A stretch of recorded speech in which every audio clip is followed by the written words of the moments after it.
righty, my friends. It is the Dr. Sam and the Start Spreading the News podcasts all in one this week.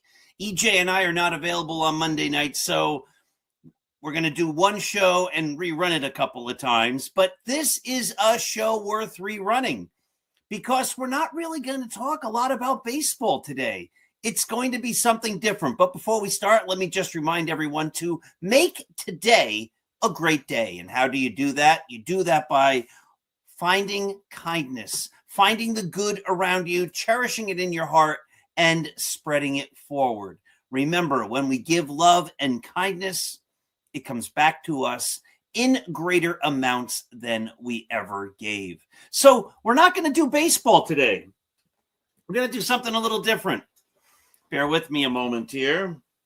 I got to get ready, because I might be going 15 rounds. I'm not quite sure. Got to get ready. Here we go. We today are going to be talking boxing with my friend, and I can't do any of the technical stuff with the gloves on, and my old podcast partner for years and years with Mac from the Mac and Jack show. Now he's on with Keith Engel. Here is the great Jack Hirsch. Jack, how are you? Hey, great, Paul. And you mentioned the old days when we used to do the debate show. And you and I once had a debate. Which sport had a greater history, baseball or boxing? You took the side of baseball. I took the side of boxing. But as the years have gone by, I've shifted over to baseball. So that's a debate. It took you a while to win. Some court cases go a lot quicker than that one did. But ultimately, you called it right, I believe. Oh, thank you, Jack. But you know what? Boxing, we've talked about this many times. Boxing was the great sport. Let's do it this way. What was the greatest single sporting event of the 20th century? Oh, the first Muhammad Ali Joe Frazier fight. No, nothing came close to that. And I was at that fight as a teenager, sitting in the last row. And that is the most exciting moment of my life. And I don't know whether you know this or not, okay? Frazier, when he knocks Ali down in the 15th round, what went through my head is that was like a shot out of a cannon. Listen to this. 50 years to the day after that fight, 50 years to the day, I have a grandson born to me by the name of Cannon. Oh, my God, that's great. What are the chances of that happening? One in a million. 50th anniversary kid.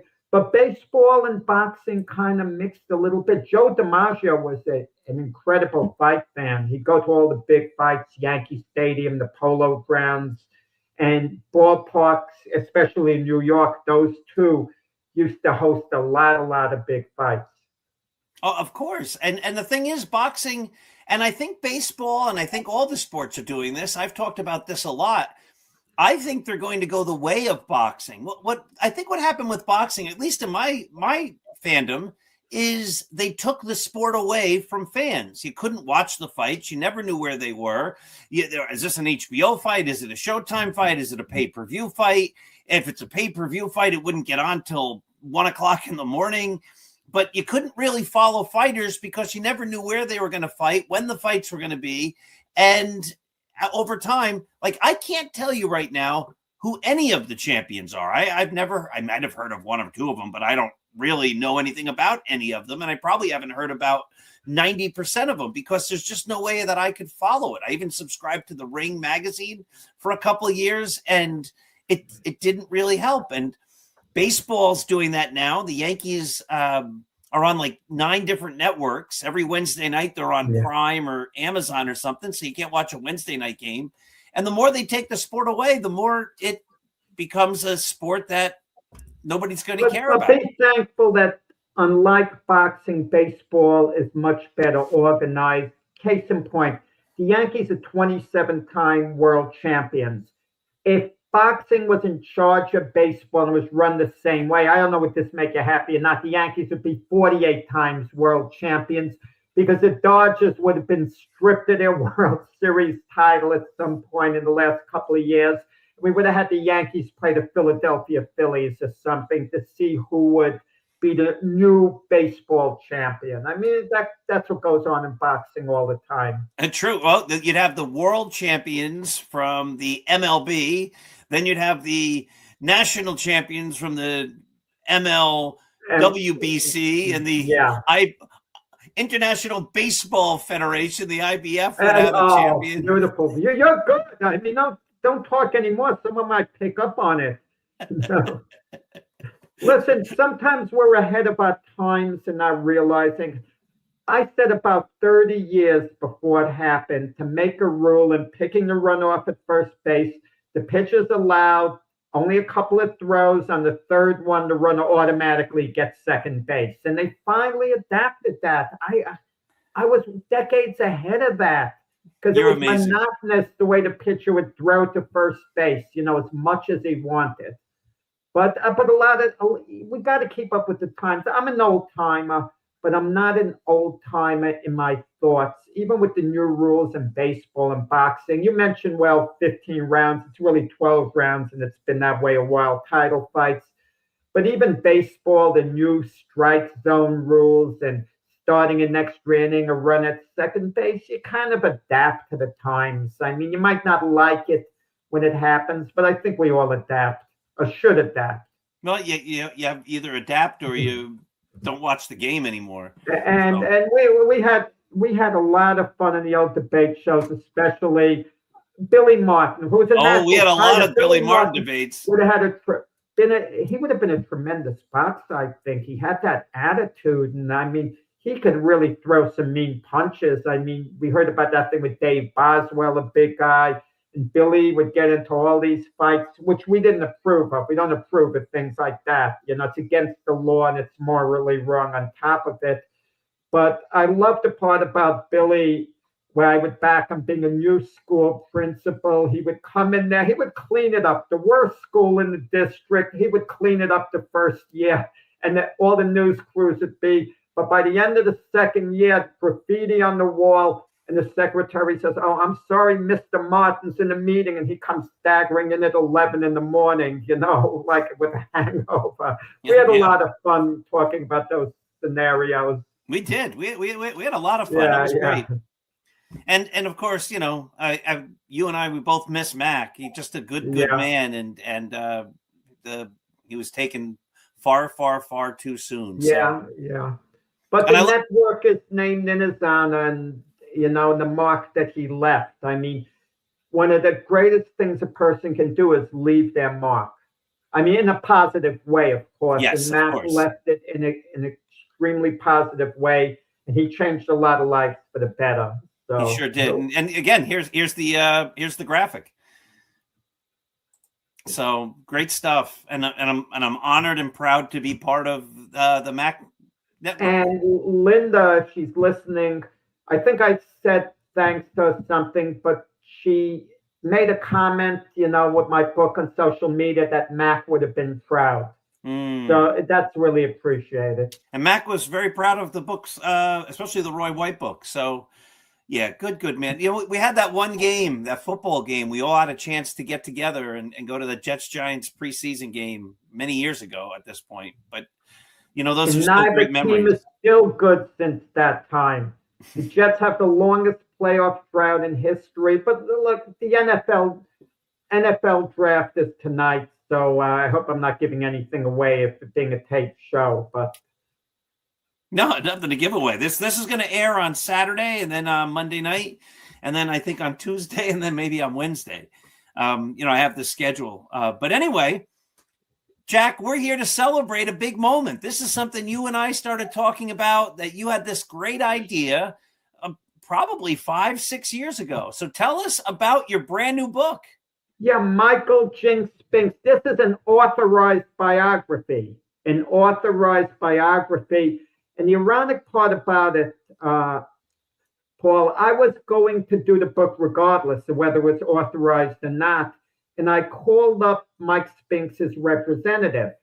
And I said, I'm doing the book regardless. The only way I wouldn't have done it if they told me a book on him was about to come out that was an authorized biography. Then I would have backed off. I would have given that courtesy. And they understood understood that I was going to do the book, but I said, look, it'll be much better if I have his cooperation. And they said, they'll get back to me on it. An hour later, they got back to me and put him on the phone, and it was a go, and then we met. And this book's very important to me in this sense. Think of a ball player who's played a lot of games but never been on a championship team. That was me. So many magazine articles, one after the other. It seems like I've written thousands of magazine pieces, fight reports, columns, but never had a book. So this is actually my championship finally to get this book out on Michael Spinks. Fascinating character though, but very laid back. I mean, nothing bothers him at all. Where there'd be things where we wouldn't be able to even sleep if certain of the things went on with us that went on in his life. But he's a history-making fighter in the sense that in 1985, he moved up in weight from the light heavyweight division to beat Larry Holmes to win the World Heavyweight Championship. And no other world light heavyweight champion in boxing history ever made the leap up to heavyweight and won the title. And some great ones tried. Archie Moore didn't work out. Bob Foster. Moore got knocked out by Marciano. Bob Foster got knocked out by Joe Frazier. Billy Conn did a great job against Joe Louis, was winning the fight, but ultimately got knocked out. And people thought the same thing was going to happen to Spinks, and it was a big fight for Larry Holmes. He was 48-0, and he was one win away from tying Rocky Marciano. I hate to say record. That's what everyone referred to it. To me, it was a manufactured record in the sense that other fighters have gotten to 50-0 and continued and then lost the fight, and then it's not considered a record anymore. But he was one win away, and Holmes picked Spinks because he thought he was a smaller guy. But Spinks was ahead of his time in 1985. We hear all about this modern technology today with athletes. And I'm not talking about steroids and all that. I'm talking about the natural weight training and diets and so on. And Spinks, was with Mackie Shilstone from New Orleans. He was a kind of, he described himself as an integrative specialist, but someone who specialized in nutrition and did things different, where fighters would normally, and you can relate to this, the running part, would do long, slow runs. Shilstone did away with the long, slow runs, and he'd have Spinks run hard for 3 minutes at a time, like interval training, and then eased off a minute, then another hard 3 minutes, and he'd have some distance runs mixed in, don't get me wrong. And the training methods, even with the weights, the way Spinks would lean down, have weights on his back for when Holmes was going to push down on him.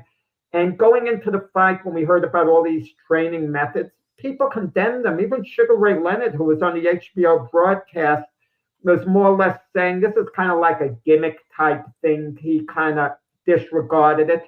But it worked, and Spinks went from 175 to 200 pounds in the Holmes fight, upset him and made history. Yeah, that was a unanimous decision, correct? That was a unanimous decision in the first fight, yeah. Then they fought again. It was a split decision. A split decision, but let me just backtrack a little bit. Okay, with Michael Spinks, he came out of arguably, definitely one of the roughest housing projects in the United States at Prudigo in St. Louis. Really a rough place to grow up in, and a lot of young people didn't survive that. But I don't want to say boxing was his way out, but it kept him and his brother Leon Spinks really busy. And Leon Spinks' brother was an absolute wild man, not a hoodlum in any way, shape, or form. Leon Spinks was a nice person, but he was totally irresponsible. Interviewing his son, Corey Spinks, Leon's son, I interviewed him in Boca Raton. We met at a Starbucks, and Corey became the world welterweight champion, actually. So he was a heck of a fight in his own right. He said his dad would go out to get milk and not come back for 2-3 days. Now, you and I can't tolerate that type of behavior, but he would just go on his binges. I mean, he never hurt anyone, Leon, so he had a good heart, but totally irresponsible. And Michael was always responsible. That's one thing about him. And someone who did a review of my book said, if you were a parent, you wouldn't want Leon babysitting for your kids, but you'd be good with Michael babysitting. Oh, that's nice. Responsible. Yeah. That's awesome. No, you just, as I think about this, the Klitschko brothers were both heavyweight champions. Leon and Michael Spinks were both heavyweight champions. Were there any other brothers that you know of that were heavyweight champions? No, that's the only pair. That's the only two. And, well, but I'll take it a step further. The Spinks brothers were both Olympic gold medalists. Not both, So, see, when you look at what they did, and they were always very close. And the way Michael described it, he got into boxing by being a bit of a bully in his own family. I mean, even though it seems out of character, he intimidated his siblings. And even though Leon was 3 years older, Leon took the abuse from Michael until one day he snapped and he put a beating on Michael. And Michael was impressed with the beating he took. He says, wow, how did you learn to fight like that? And then Leon told him about going to the gym. And Michael begged Leon, can you take me to the gym? I'd like to learn all that. And Michael would go to the gym, and that was kind of his life. And in the Olympics, Michael is part of that famous 1976 Olympic team. And they're going to be celebrating the 50th anniversary of it this year, that Howard Cosell called the real heroes of that Olympic Games. They created a big buzz. You had Sugar Ray Leonard, who had that wonderful smile, he was just a media darling. And then you had Howard Davis, whose mother died 3 days before the Olympics began, and he didn't know whether he was going to stay behind and fight or not. And he decided to stay behind because it was his mother's wish for him to win the gold medal. And that was a big, big story. And he did win the gold medal, Howard Davis, as did Leonard. And then there were the Spinks brothers, who were slipping under the radar, but they were gaining some momentum as time was going by, because they're both from St. Louis, and their mother couldn't afford to see them box in the Olympics. But a silent donor came forward at the last moment and flew the mother to St. Louis to see them box. And Leon and the other fighters had it really difficult. Michael, he had an easy route to the Olympics. I told him that, and he agreed. He got walkovers, buys, all the bricks you can get. He wanted to fight, He was getting edgy. I want to beat someone.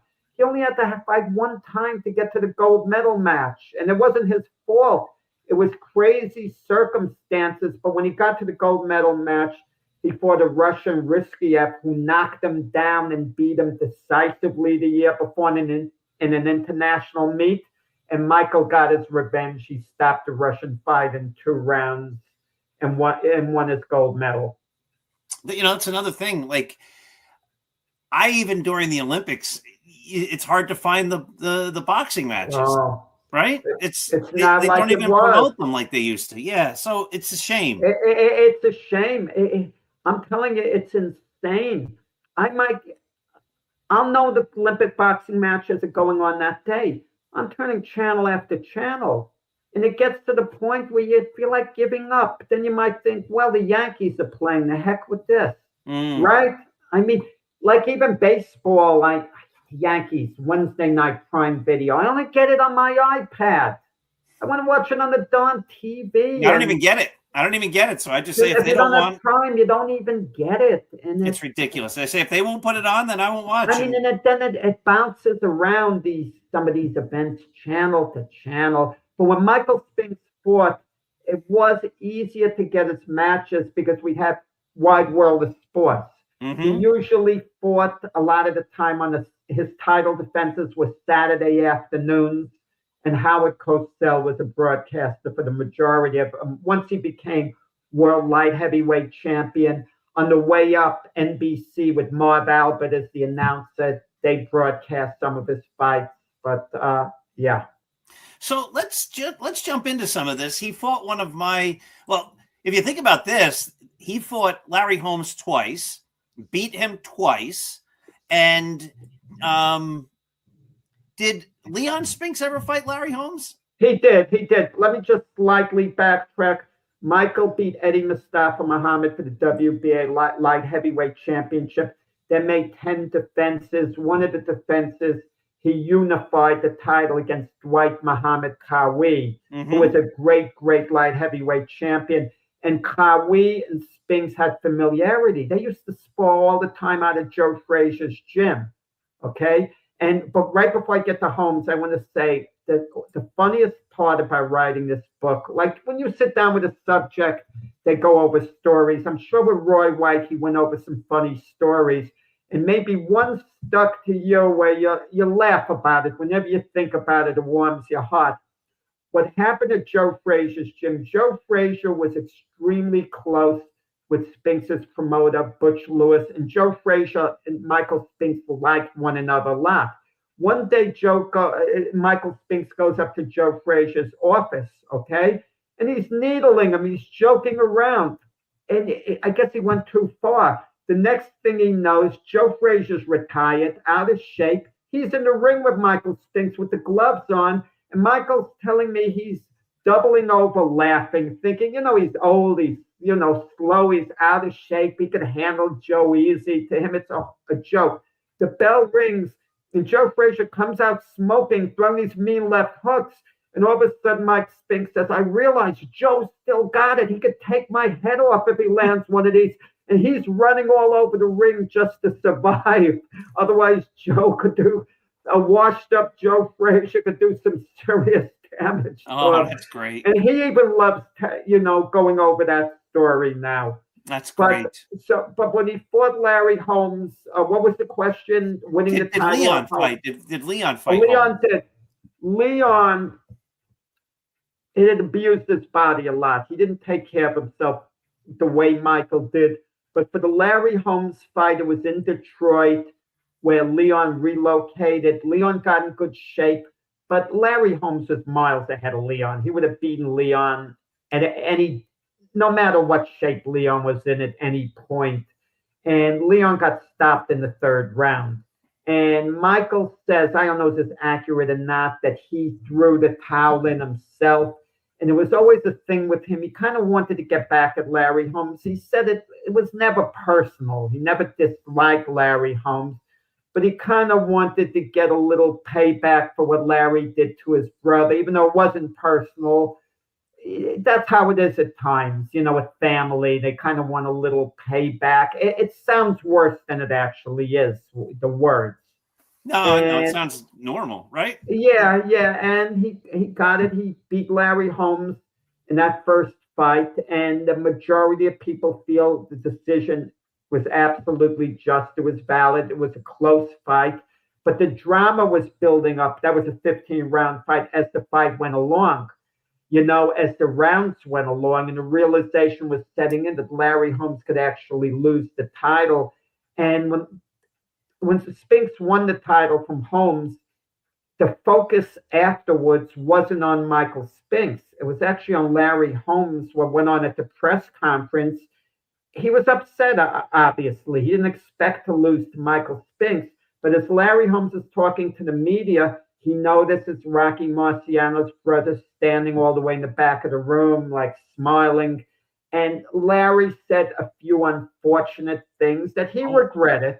Like, the famous line, Rocky Marciano couldn't carry my jock strap and all. But the good thing is, eventually, he and the Marciano family, they made peace. And when a statue of Rocky was unveiled in Brockton, Massachusetts in 2012, who should be together joking around? Larry Holmes came to it, and he and Rocky's brother were joking around with one another like they were the best of friends. Nice. So well, you know what? Yeah. I like that. I like when people make up. We listen, Jack. Everybody says things they regret. They in the moment or whatever. And the beautiful thing is there were no hard feelings, and they made it better, and they patched it up, and that's a great story. Yeah, but the second fight was controversial. Most people think Larry Holmes deserved the decision. And a point I made to Michael Spinks very clear, this isn't going to be a fan book. Mm-hmm. Yeah, I'm going to take you to places that you're going to feel really, really uncomfortable with. I'll respect your privacy to a point, and I'll respect your rare requests if you don't want me to talk to a person now and then. I'm going to do my best to respect your wishes. You know how it is. You're doing a book on someone. If it's their biography, you have to respect their wishes, but to a point. To a point, they have to respect you as a writer and you having editorial control. So it's kind of like a balancing act. And I would make him feel uncomfortable at times, but he had certain requests that I not talk to a couple of people, and I left it alone. Mm-hmm. I left that alone. But I could tell you something that happened that was kind of funny in a way. He wound up marrying the person who he's been with her since the 1980s, who's his agent, more or less. They've known one another all these years on and off, but they're very, very close. And he's in her apartment, and she's the one that arranged, the finishing touches on me being his biographer. And I'm asking about the other women in his life. And she's aware of what's going on with him. He was so nervous. And I'm not asking specific names, timelines, what went on. And he is bobbing and weaving. But at the end when we were done, and I was there about 3 hours, he's walking me to the door to say goodbye. And he's giving me a look like this. All of a sudden, he smiles like this. He's giving me one of these, the way these things are, Jack. I mean, I do, but I don't. I mean, I've been ethical the whole time myself. And I took him to a place he was kind of a little nervous about. But the Larry Holmes rematch was controversial, but Larry Holmes got off to a big lead in that fight. And I had Holmes up a couple of points at the end. But Michael Spinks scratched and clawed his way into the fight and put himself in position to get a decision. And being a sports guy, especially baseball, you got to close teams out. You got to close someone out at the end. We've seen teams winning all game, and somehow another team gets within range, where they could actually beat them. And that's what happened with Michael getting the decision over Larry in the rematch. And that would happen sort of with the Sugar Ray fight with Hagler. Ray Leonard deserved that decision in that fight, I feel. But a lot of people feel Hagler won. But it's interesting relationships. So for years, Larry Holmes, he would harbor bad feelings, not getting the decision in rematch. And he and Michael weren't exactly the friendliest. And Michael was leery of him, but Holmes actually let go finally. Finally, he let go. It was a lot of years of bad feelings. He invited Michael to come to his golf tournament. Michael accepted and then got cold feet, didn't show up because he was scared of what Larry might do to him. It was insane. But then they've gotten kind of reunited in a way, and I write but there might be a little hard feelings, even though I'm told Larry doesn't have any ill feelings at all. Michael likes Larry a lot now, believe it or not, but he still thinks Larry might feel a certain way. So I said, you can invite them to dinner. They'll break bread together. Just they'll be at the same table, but just don't put them next to one another. Let one person be beside, and they'll get along great, probably laughing and joking, and That's good stuff. So after he beats Larry Holmes the second time, he fights a guy I never heard of, Stephen Tank. That was a free pass. Okay. The guy is just, yeah. And then he fights Jerry Cooney, who Jerry Cooney, right? I know him very well, and we had him on the podcast, Glove Fist, and everyone loves Jerry Cooney. He's a big teddy bear. I mean, the friendliest guy you're ever going to want to meet. But I wish he'd stop whining about losing to Spinks. Now, Jerry went off the deep end, we agree, after he lost to Larry Holmes in 1982. He was never fully dedicated again for a long period of time. He fought Mike. He had a couple of fights before fighting Michael. Then he fought Michael, and it wasn't an easy fight for Michael. but the last round, fifth round, Spinks obliterated him, dropped him twice, and hammered him bad, and they stopped the fight. And then a couple of years after that, he fought George Foreman. Jerry Cooney is okay with losing to Larry Holmes and George Foreman, but it irks him to no end the loss to Spinks because he looks at Spinks as being a little guy, a light heavyweight. And Cooney keeps saying, well, I was a kid. If I was at my best, Michael Spinks wouldn't have had a prayer against me, wouldn't have had a chance. And he goes on and on about it. And I said on Glove Fist, but okay, but if that's the case, the you that beat Kenny Norton and Ron Lyle and Jimmy Young, isn't that the same situation that then you shouldn't be given any credit if you're not going to give Michael credit. What do you say to that? I mean, Jerry doesn't dislike Michael. He says Michael's all right. He doesn't dislike him, but it irks him no end the way he lost to Michael Spinks. And I thought Cooney was the guy, as I read in the book, who'd least likely talk to me for the book. But he volunteered everything. And there was one of Michael's opponents, I'm sure you never heard of, David Sears, who Michael knocked out in 3 rounds and defended the light heavyweight championship against. I really appreciated David Sears talking to me and giving me his input. And you want to know why I appreciated it? Because he didn't want to talk to me. He did not want to talk to me. It wasn't me personally. He didn't want to relive his dream ending at the hands of Michael Spinks. But he talked very well of Michael Spinks. He talked very professionally, and it was appreciated. It was appreciated. Yeah. What about a Jerry Cooney book in your future? Let me just say David Sears. He was a protege of Burt Young, a Rocky fame, by the way. Oh, yeah, really? Yeah, and they had, before the fight, they had the segment of him training with Burt Young with the bricks and the whole thing, and, it was kind of cool. That's awesome. So what about a Jerry Cooney book in your future? No, I don't know. Cooney, I heard, came out with some type of book. Jerry likes to talk about being sober the last 37 years, having a wonderful family, wonderful friends and everything. And that's great. That's more important than anything else. But let's be honest about it. People would rather read about the sports exploits. I know I'm not going in the wrong place than read about someone just being, getting their life together. If you could combine it all in a book, that's the best of both worlds. Mm-hmm. And it's much more important to be a good person and a great sports person. We get that. That's undisputed. But they'd want to hear about Jerry's fights and this and that. But Jerry likes to talk about being much better off than the other guys. And listen, it's rough with fighters. There were certain fighters I tried to get in touch with, and I couldn't. One of them, his main rival, Dwight Muhammad Qawi, passed away, but I didn't know he had dementia at the time when he was alive. I'm calling all over the place. I'm getting this lead, that lead. Finally, when I thought I found him, and I think I did, because they said, well, we can't release his number. We can't give you any information.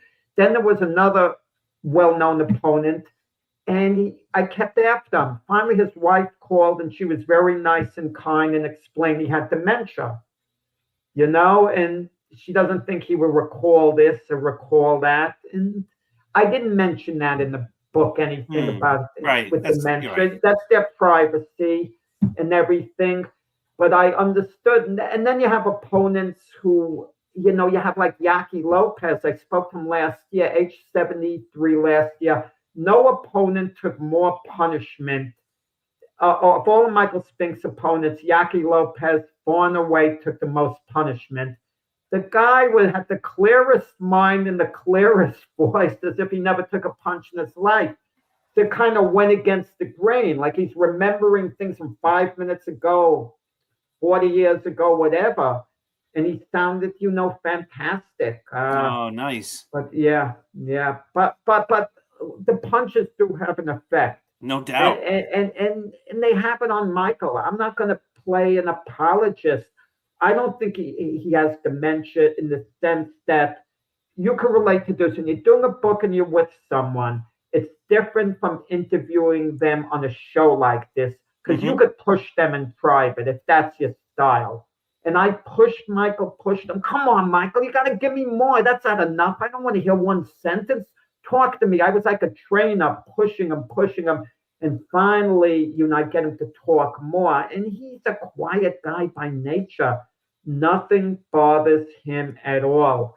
But the Cooney fight, he did a great job beating Cooney. And then I'm sure you want to get on to Iron Mike Tyson. Well, yeah, it's interesting. I don't think anybody knows. Like people, a lot of people have heard about Michael Spinks. Obviously, he was a heavyweight champion. But he fights Mike Tyson. He goes into that fight 31-0. Tyson knocks him out in the first round. But we've talked about Larry Holmes. You talk about Joe Frazier. You talk about Muhammad Ali. You talk about George Foreman. You talk about Jerry Cooney. These guys, they keep fighting and fighting. So he probably could have kept going. How come he stopped? He lost one fight, and then that was it. Why does his career end right there? This is insane. That's what makes Michael Spinks unique. When he was fighting, one of his goals was, I know it's crazy, I'm going to keep fighting till I lose a fight. Then I'm going to retire. I mean, most of the time it's the opposite way. They talk about retiring unbeaten or whatever. He could have been talked into coming back. Okay, but when he lost to Tyson, it was such a burden to get that fight to be made. And eventually they made the fight. And ironically, the promoter of that fight was Donald Trump, was the promoter of that fight. He was also the promoter of the Spinks-Cooney fight. So there was like that relationship, like going on. And he got paid, Spinks, $13.5 million was the purse for the fight. It had to be divvied up, however. And Tyson got $21 million, but Tyson was the much bigger attraction, And even if Tyson had lost that fight, he was so marketable, you could bring him back. But Spinks would have had to get back online again. I mean, think of it. You're going for Yankee World Series tickets, okay? And you're like on the front of the line to get tickets, and all of a sudden the line closes, and the officers and the officials tell you, no, you have to get on that line back there. And you look, and that line is stretching 6 blocks back. You might not have the patience to get online for the tickets again. Once it's just, and he just didn't want to. But he flirted gently with the idea. But I credit his promoter, Butch Lewis, for shutting down all the talk. Butch Lewis is the enigma, his promoter. And what happened with Michael Spinks? He was so dependent on Butch Lewis, so dependent. Butch held on to all his money. Butch gave him an allowance. I wouldn't recommend it for anyone. I'm sure you have some great friends in life who you cherish in an amazing way, okay? In an amazing way. You wouldn't let them hold all your finances and give you an allowance and pay your bills for you. You wouldn't. The only time you should allow that if you have a trusted spouse and you have that type of marriage, that's different. Everyone should be aware of their finances regardless, all parties. But so when Spinks got knocked out in 1988, he retired immediately, supposedly secure for life. When he was light heavyweight champion, Butch Lewis would give him $1,000 a week. When Spinks became heavyweight champion, it was $10,000 a month. Butch Lewis continued to pay his bills from 1988 to 2011. And you give him the money, pay everything, but then Butch Lewis dies in 2011. He's been sick a while, and all of a sudden, Michael Spinks becomes destitute. No bills are being paid, no this, no that. Butch didn't leave anything with the will. But I think a good part of the money would have been used up anyway.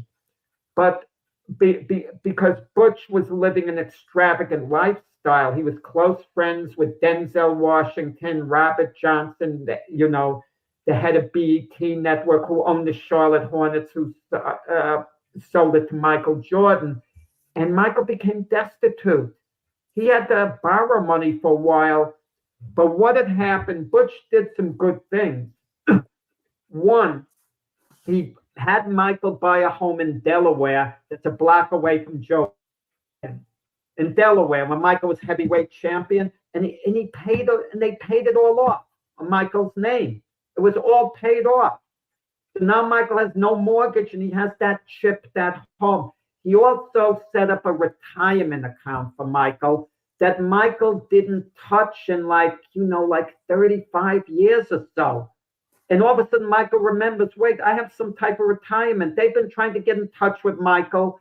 No one was able to because Michael's a recluse. If you leave him alone, he'll lock himself in his room and stay there. He loves going places, but you got to take him there, and then he has a great time.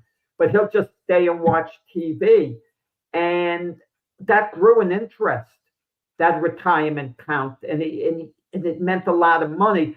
So Michael today, even though he doesn't have the wealth he should have, he's still a multi-millionaire. I mean, he has a few $1 million. Nice. And he lives very conservatively. So the money is budgeted. He has a financial advisor, it's budgeted. He doesn't live fancy at all. He doesn't have the need for, really much besides just eating. And he's not the type of guy to go out and get a new wardrobe. So he's better off than most, That's good to hear. Jack, how can we get the book? Where is it sold? Everywhere? Yeah. You can get this book. Go online to Amazon website, Barnes & Noble website, the Target or the Walmart website. There's several other websites besides those for Michael Spinks. Yeah. I'm going to get myself a copy. Jack, this was great. I loved chatting with you. I loved hanging out with you. And we've got to do this more often. It's a lot of fun. And Yankees, are they going to the World Series in that? I'm not a believer in Aaron Boone, so I know they've won. You and Keith Engel. We're going to have you on our show on Keith and I, May 4th. If you could make May 4th that show. We're going to talk about your book right here. Let me give it a plug, The Yankees by the Numbers. And I told you about that movie. You got to watch the scene again for love of game in the bar when the guy starts reciting the Yankee numbers. It's good stuff. This book's going to help me because I've never been a big numbers person, remembering numbers, but I'm going to kind of become really attuned with all these numbers. Yeah. Nice. You're going to be reading my book while I'm reading your book, Jack. Yeah. Thank you so much for joining me. And my dear friends who watched, thank you for watching. Jack and I have to get together again. As you talk, Jack, it brought back years of memories of hanging out with you on Saturday mornings, just like this. And of course, with Mac, it was so great. Thank you, Jack. Thank you to everybody for watching. This has been the Dr. Sem Yankee Show and the Start Spreading the News podcast. And we'll see you next week.